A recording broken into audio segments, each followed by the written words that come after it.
All right. Hi, good morning, everyone. Hello. So, have a blessed morning to everyone. So, we'll be using YouTube, my YouTube live stream video, my YouTube account for our live stream discussion. No? So, this is another platform that we're using to discuss, to uh, yeah, explain our lesson. So you can do this also if you have any or if you have time. So just click for or go to StreamYard.com. So we're using StreamYard as the live as for live streaming. No? StreamYard. Magandang site din naman siya. And kung titingnan niyo yung sa site natin or sa ng tawag dito sa YouTube page ko, I already have other videos, hindi lang sa subject natin, may mga prior and videos about other subjects. Alright? So, sit back and relax. Just watch and listen. And I can also see your comments, read your comments. So you can participate sa ating discussion. Alright? Okay, so we're still on the elements of the art, which is elements of the art are the basic components of art making.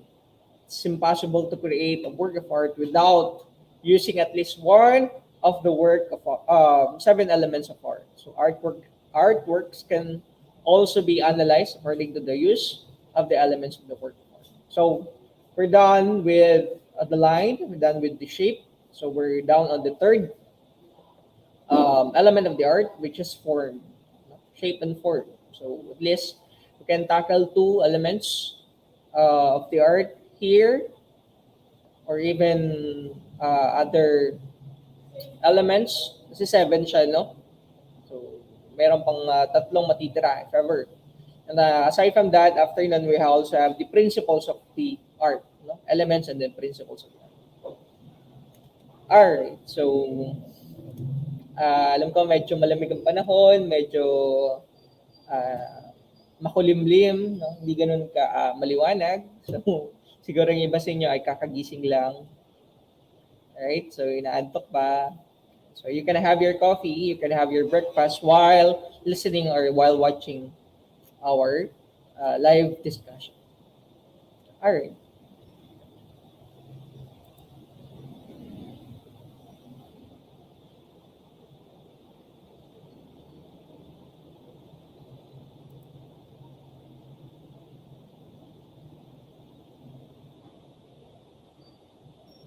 Alright. So, pasensya po if you have other um, may mga commenter tayo.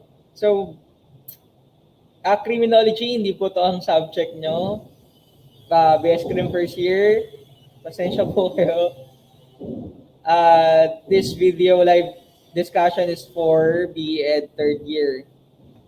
Hindi nyo po subject to. Mga BS Crim first year. Baka na-istorbo, pasensya mo, na-istorbo ko kayo. Block 6.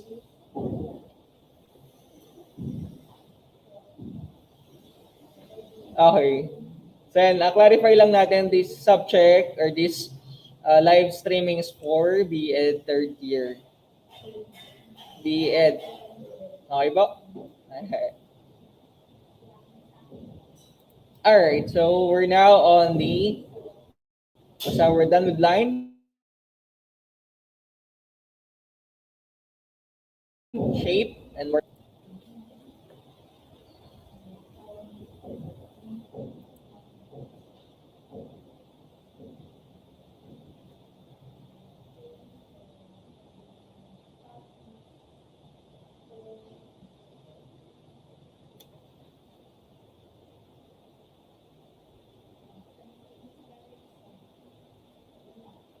So as we discussed um, last meeting, we said that shape and form are likely or identical, almost the same, with regards to their description. But difference that shape is a two-dimensional while form is three-dimensional. For example, kung bibigyan natin ng height, width and height ang or height na lang ang circle, so can be a cylinder, no?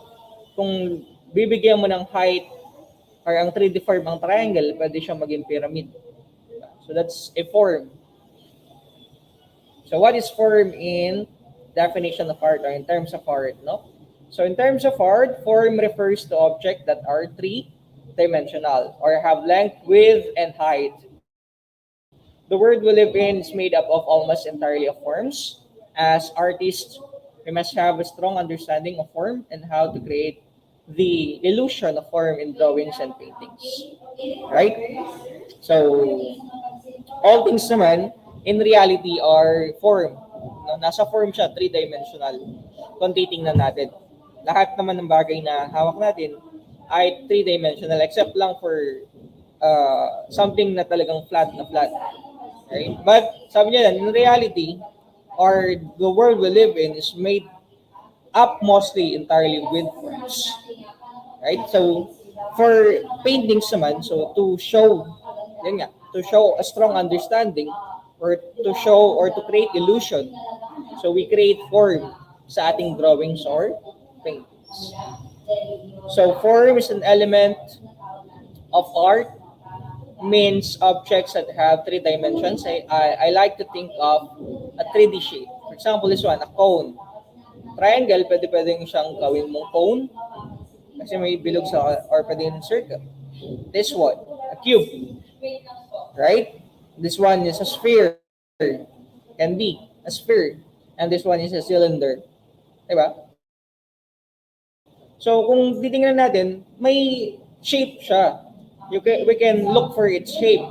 Pero, dahil nga naka 3D form siya, iba na yung tawag sa kanya, iba na yung terminology niya, term niya. A cone, cube, sphere, and a cylinder. So geometric forms have specific names associated with them and are typically man-made. Cone, cube, sphere, and cylinder. Diba? So organic forms do not have, so same na naman, organic forms and geometric forms. Parang regular and irregular. No, forms naman ng status natin dito or ang term natin do not have a specific name associated with them and are often associated with naturally occurring forms. Like this one, and this one. So, representational ng mga objects or representational ng mga other forms na meron tayo. No? Organic. So, two types of forms na naman tayo, geometric forms and we also have organic forms. Right? Yung mukha ng monkey, pwede rin sigurong ito ay isang frog and other bato. Diba? So when drawing representationally, the goal is to create the illusion of form. We can create the illusion of form by understanding how light reacts on the objects. Right? So, how light reacts on the object. So, andito siguro yung ilaw.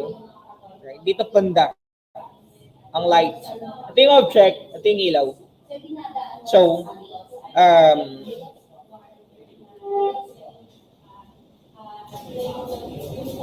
right, so as we can see here, we have the highlight, we have the mid-tone, we have the reflected light, we have the core shadow, and this one is the cast shadow. Diba? Pagka tumapat ka sa ilaw, nasa ng shadow mo, nasa likod. Diba? Ilaw, shadow. Same with the ball. Andito yung part yung ilaw, yung light. And then, this is how the object reacts dun sa light. Highlights, mid-tone, we have the reflected light. We have the core shadow, and we also have ito yung cast shadow. So light reacts on objects and is communicated to viewers through several factors. Adjusting these areas with values of the local colors will result in the illusion of form, drawing, or painting. Diyan naman tayo sa value na tinatawag natin. The the higher the value, more lines are drawn. The lesser the value, less uh, lines are drawn. Yun yung concept or analogy natin. So we have different terminologies or ano ba yung highlight? The highlight is the area where light is hitting the object directly. So, dito tumatama yung ilaw. Highlight. Directly. Area where light is hitting the object directly.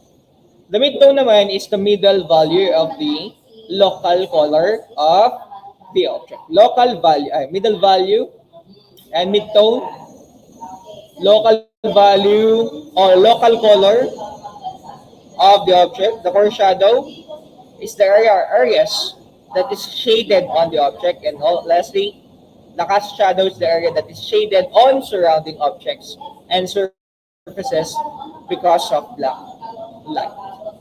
Highlight, midtone, foreshadow, and cast shadow. So, usually talagang pagka nagti-3D form tayo or kapag pinaportray natin yung figure na ganito para mapakita na ito ay isang form, is we usually have to portray yung cast shadow niya. Diba? Si Sir Riot ay hindi naman artist, hindi naman ako professional artist, no? So, we're just giving our best to explain kung ano yung maaari nating i-draw or maaari nating gawin dito sa form, no? Paano natin ma-achieve yung figure na ganito sa form. So, aside from the form, andun na rin yung color niya and how we put value dun sa form or dun sa ginagawa natin. Itong sphere na to, di ba? Bola talaga siya. Hindi lang siya yung 2D form, three-dimensional na flat lang. No? So, mapapansin natin yung highlights, yung midtone, yung reflected light, yung foreshadow, and cast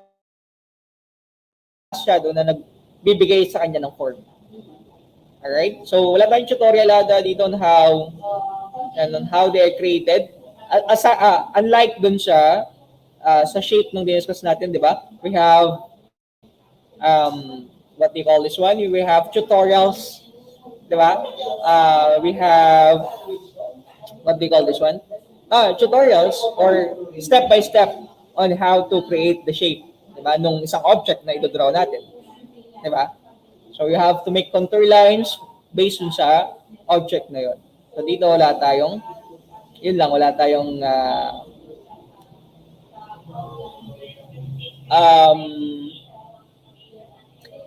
tutorial. Alright, so let's watch this one.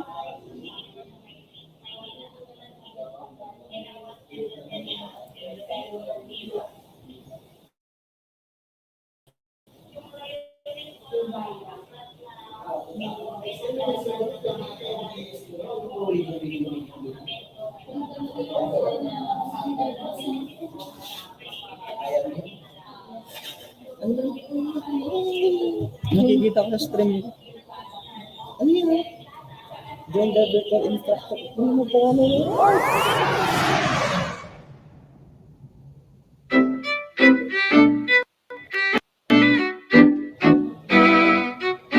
Form is one of the 7 elements of art. Understanding the elements and principles of art will help us become better artists. In terms of art, form refers to objects that are three-dimensional or have length, width, and height. Geometric forms have specific names associated with them and are typically man-made. These include a cone, a cube, a sphere, and a cylinder.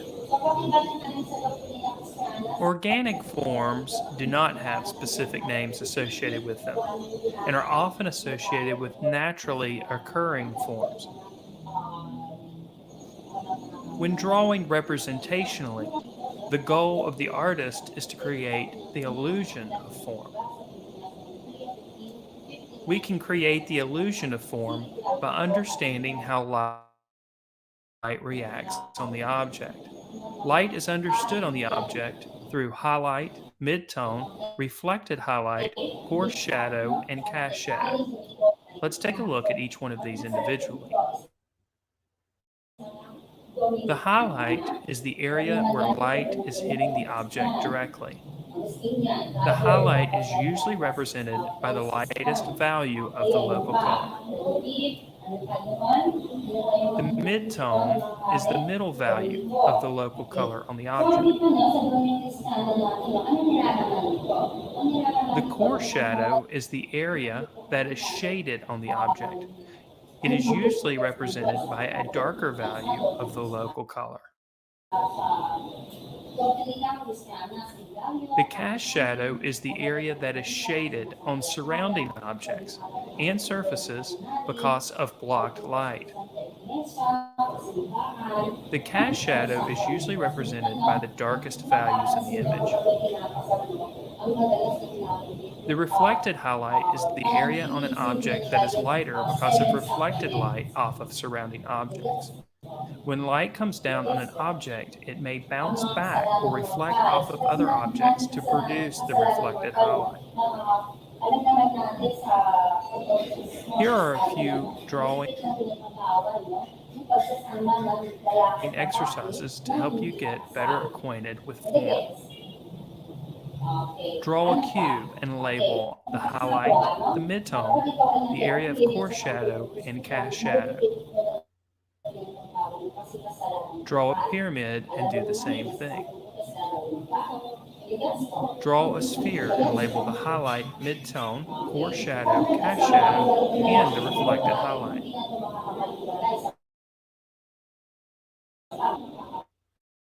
Draw a cylinder. Draw a cone. And draw an organic form.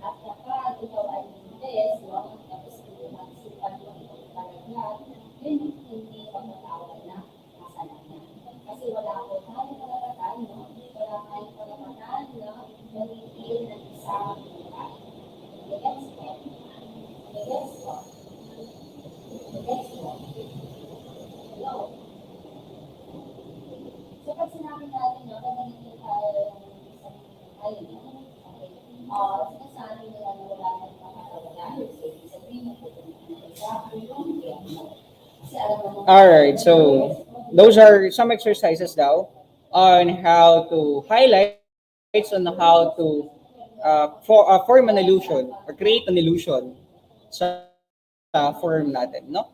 Draw a cube, draw a pyramid, draw a sphere, cylinder and cone. And lastly, draw an organic form. All right, next na tayo. So, line, shape, form. Next one, we have the value.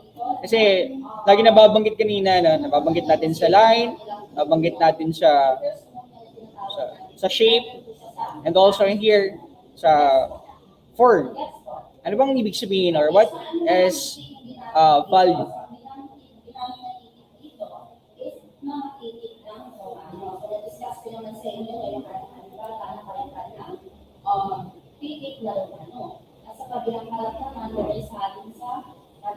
Alright, what does value mean?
All right. So the fourth element of the art is value.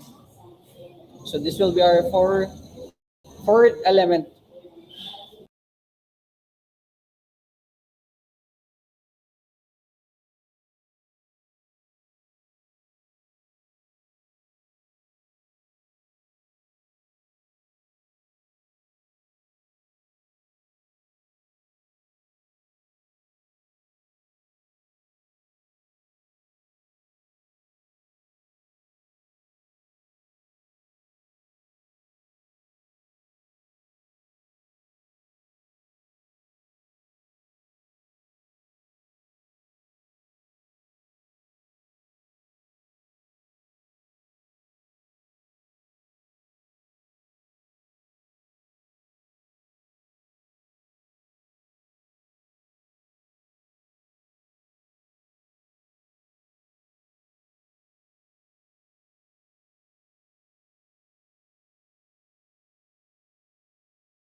All right. What is value? Diba? Anong halaga mo in other terms or sa ibang concept, no? What's your uh,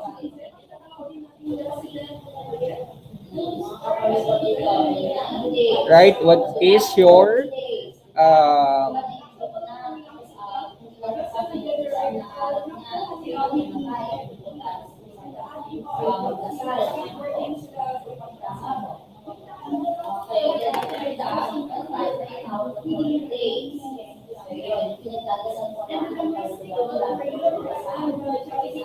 all right? So value. So what is value? So value in art, it is the element of shadow. value or shadow. Our shadow, right? So in lines, um, contour, cross contour, and we also have that one, the hatching and cross hatching, right? Which provides a value dun sa object natin, o sa dinadraw natin. So the other one is the value, and the word value is used a lot around this site, and with good reason, right? So it's one of the seven elements of the art.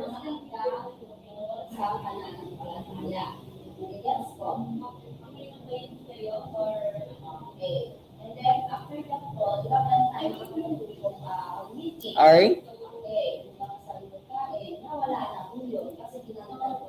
So value deals with the lightness or darkness of a color. Since we see object and understand objects because of how dark or light they are, value is incredibly important to art. I'll remind you that drawing and painting is about seeing. So, value deals directly to light. We see things because light reflects off of objects and goes into our eyes.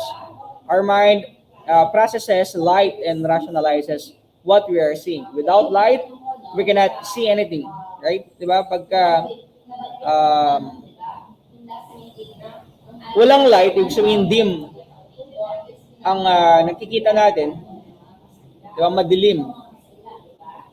So, hindi natin makita yung mga objects.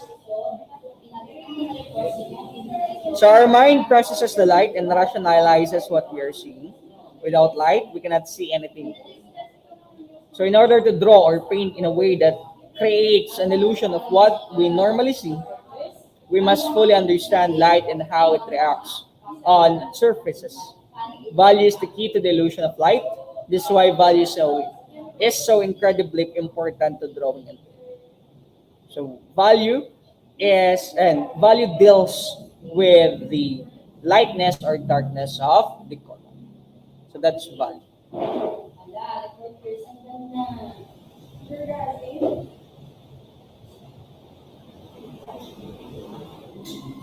Right? So as we say, di ba, sa sinabi natin last yung sinasabi ko sa inyo na the value is how we portray the lines. So kapag darker ang color, so darker ang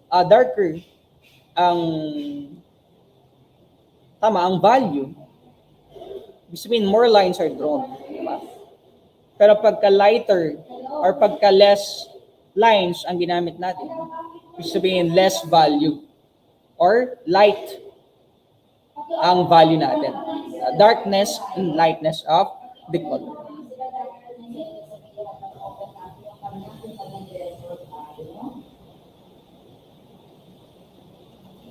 Okay, sino magkakasagot sa akin? O maliban sa'yo, Charlene, sino magluto? Kasi ikaw pa lang nagsasalita na nalilinig ko.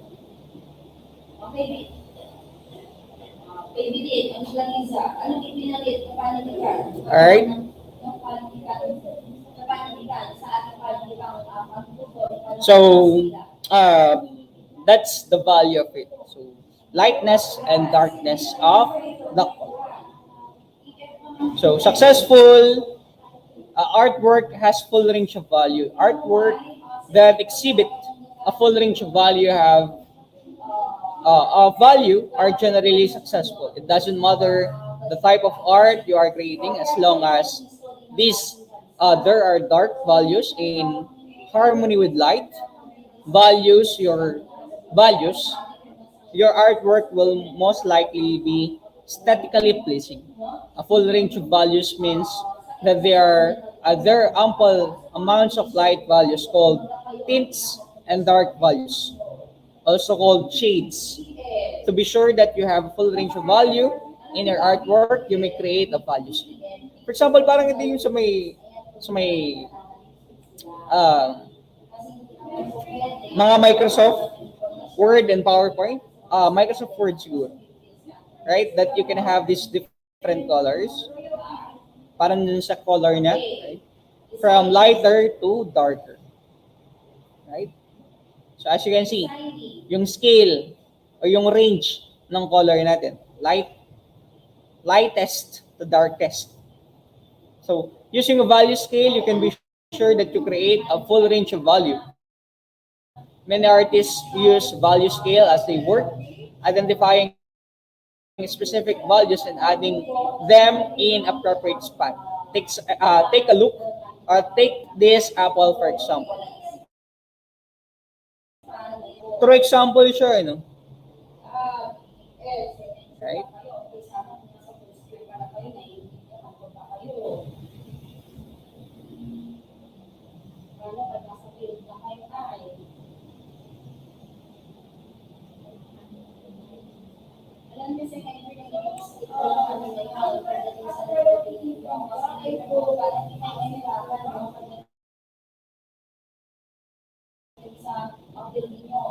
Diba? So, here is the light. Dito banda ang light. Dito tumama. So, this is the highlights natin. Mid-tone. Ito ang mid-tone niya. And this one is the casted shadow natin. Right? So, ibig sabihin dito yung darker part.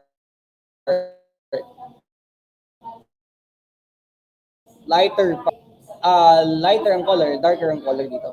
So syempre, this is the shadow. So if we were to take out all color, we would still see the apple and recognize it as an apple. In other words, we are just shadowing the value of the apple. So tinanggal natin yung color. Pero as we can see, andun pa rin naman yung sa darkest o lightest to darkest color. Di ba? Di ba? This one is the lighter color, as you can see. Kung itatapat natin sa range ng ganito, nasaan siya? Right? And then this one is the darkest color. Dito banda. So if we take this one step further and isolate 8 of the values, we can see where we would need to draw or paint the values. Right? So different step na to, no? We took up other program na to create parang gradient. Nung ginawa natin ng gradient para i-set aside or ilagay natin kung anong color, kung saan color, diba, yung value ng object natin. So, 1, 2, 3, 4, 5, 6, and 8. But walang number 7. Alright, walang number 7. So, 1, the lightest color, and this one will be the darkest color. So, kung ito-draw natin siya, so that's how we create.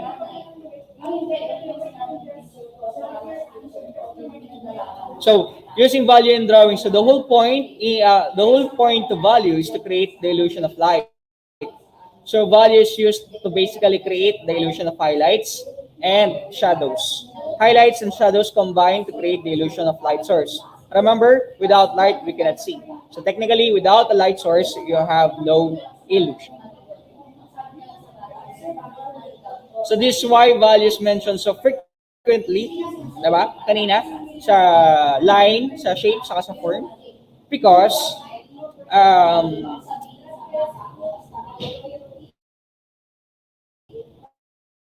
it is important. In paintings, you will see immediate improvement. Value is essential to success.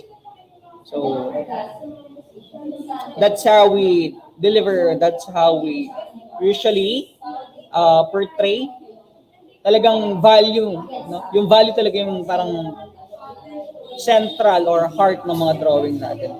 Kasi ito nga yung nagke-create ng illusion dun sa drawing natin. Right? The value.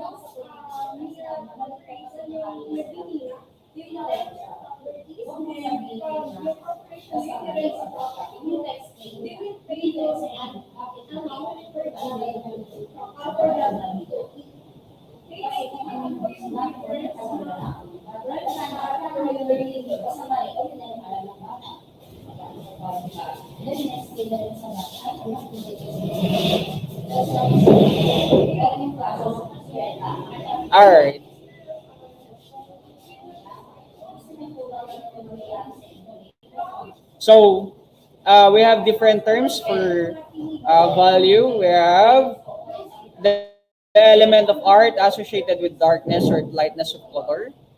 That's the value itself. We have light source, area in which light is originating from. We also have the light scale, value scale, a guide to creating a range of value. Good pieces of art have a full range of value. We also have the tints, light values, tints, from darker to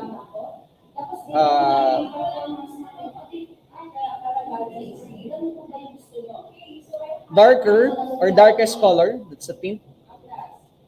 And shade naman, okay, this one is tints pala.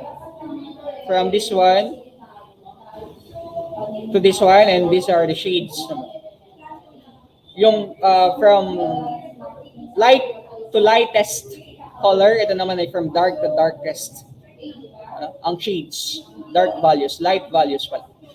From this one to this one, and for shades, this one, this pang 7, 6 1, 2, 3, 4, 5, 6, 7. This one 1, 2, 3, 4, 5, 6, 7. Alright, from fourth to the first one, this one is from the fifth to the seventh. So we also have highlights, areas, and object where light is hitting. So for this drawing or portrait, we have different highlights here kung saan tumawa yung ilaw. So we have one sa globe, sa ulo niya. Also have here sa book and the other. Sa kamay niya and sa book.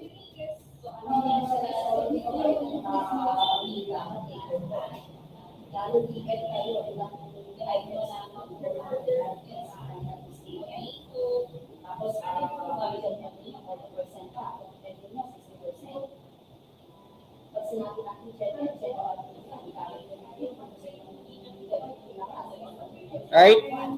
So, shadows are areas on an object where light does not hit. So, natakpan. So, doon banda, shadow. Also have the shadow there. Also have a shadow here. Here, and here. Shadows. Pero ito visible na. Nakita natin yung shadow dito. Shadow ng dingding. Shadow nung drawer or netong shelves. Right?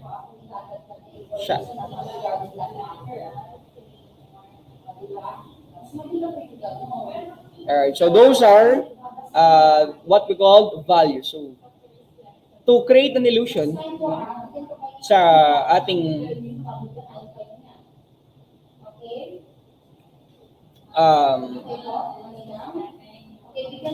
sa art natin, sa drawing natin, needed talaga ang value when it comes to the lightness and darkness of the color. Create the illusion of light. So, if there's no light, we cannot see yung object or walang illusion. Pag walang light, walang illusion sa magiging object natin. Right? So, kahit black and white siya, nandun pa rin yung hue o yung color natin o yung value natin. Diba? Makikita natin yung tint and shades na meron ng isang object.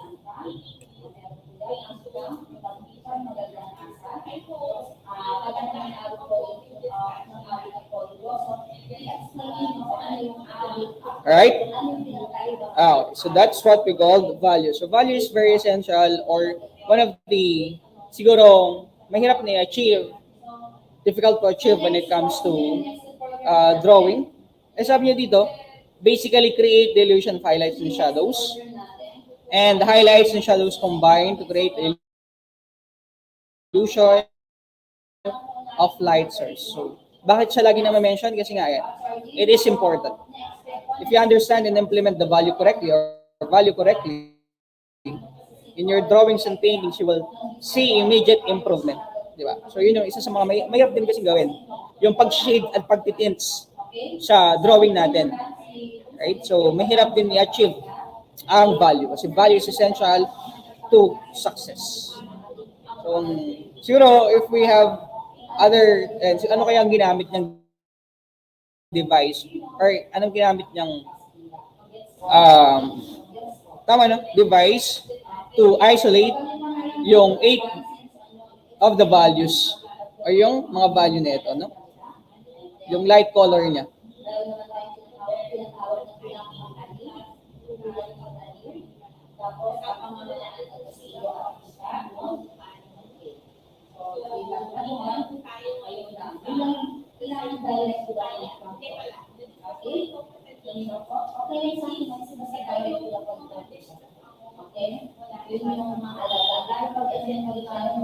Alright.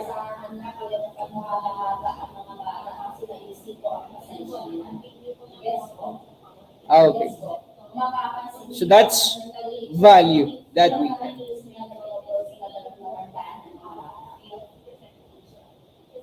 Kasi ang mga bata, ang kailangan natin, no, na nasa college na kailangan ng mas class mga kapatid. Sila ang yes po.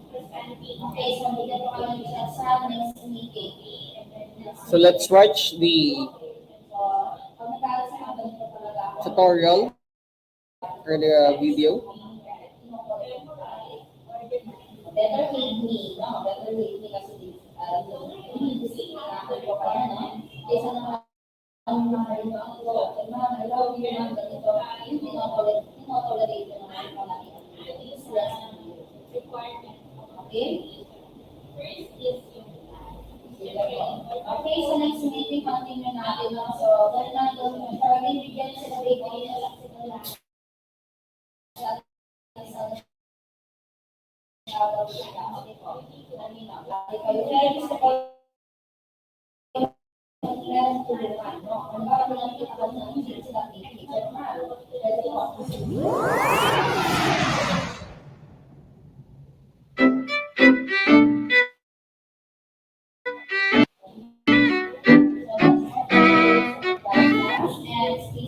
Value is one of the 7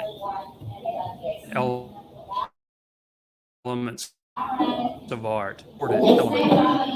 In terms of art, value is the darkness or lightness of a color. A value scale is a tool used to measure value, are called tints.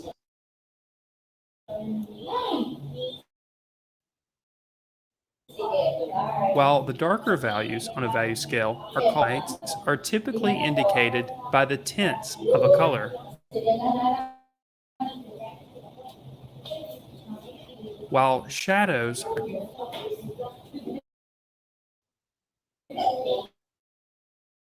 creation of form in drawings and paintings.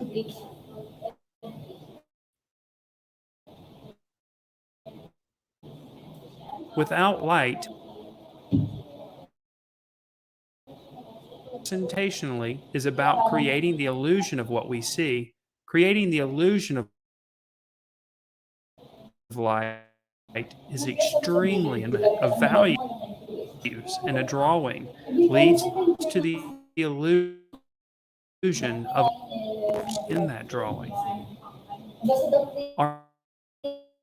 Our mind puts together what surroundings, including information about light.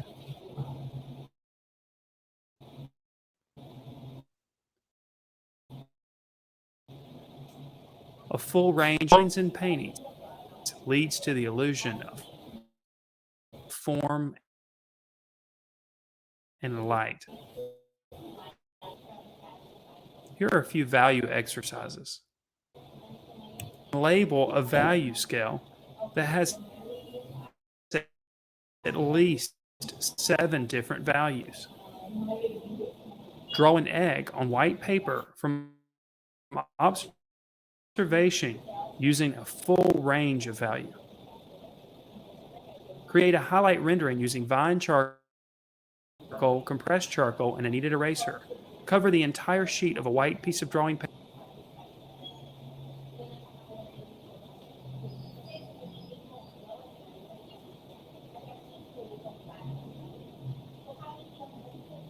All right, so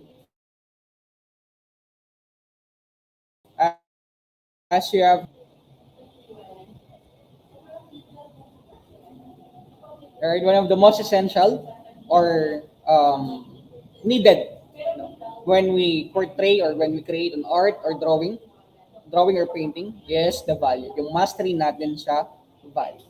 So, you can have also those exercises para ma-enhance, para ma-achieve natin yung sinasabi niyang uh, successful, no? Para maging successful sa mga drawing or sa mga painting natin. So, we're done with form. So, next meeting, we'll continue our discussion sa space color, no? And the other one. So, we only have three left for the element of P. Alright. So, line, shape, form, and lastly, we have the value.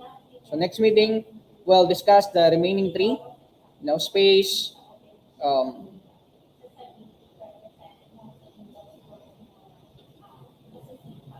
and color, right? And the other one, other element of the.